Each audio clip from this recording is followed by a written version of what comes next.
نن ورځې لنډ او تازه مهم خبرونه.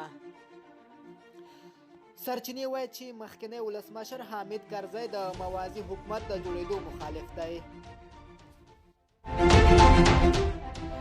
د افغانستان او آیرلینډ 23 ورځې لوبو ته پوره 9 ورځې پاتې دي.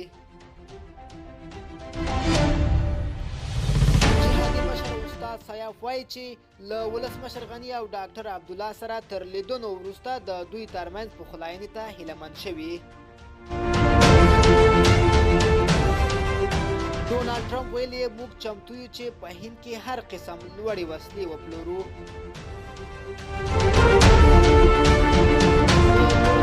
وزارت طالبانو تیره 3 ورځو کې 14 بریدونه کړي.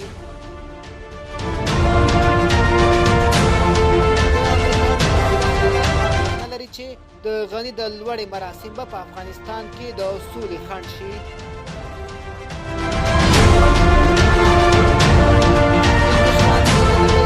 ترینه کرکټ لوبغاړی تیره ورځ د امریکا ولسمشر ډونالډ ټرمپ او د هندوستان لومړي وزیر نریندرا مودي له لوري پرانستل شو. دغه لوبغاړي کې په یو وخت کې سره 1,10,000 مینوال د کرکټ لوبه کتلی شي.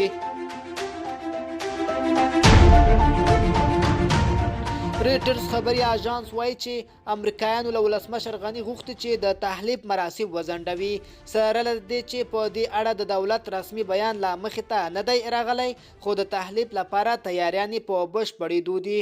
د بهرنیو میلمنو په ګډون به شاوخوا 9,000 تنه په دې مراسمو کې ګډون وکړي.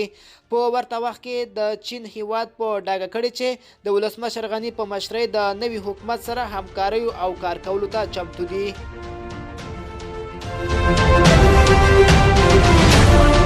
روغتیايي چارواکي وایي چې په فراه، هلمند او غور ولایتونو کې هم د کرونا وایرسو 4 مشکوکې پیښې ثبت شوي دي. په دې سره به په افغانستان کې پر دې ناروغیو د اخته مشکوکو کسانو شمېر 10 تنو ته رسېدلی دی.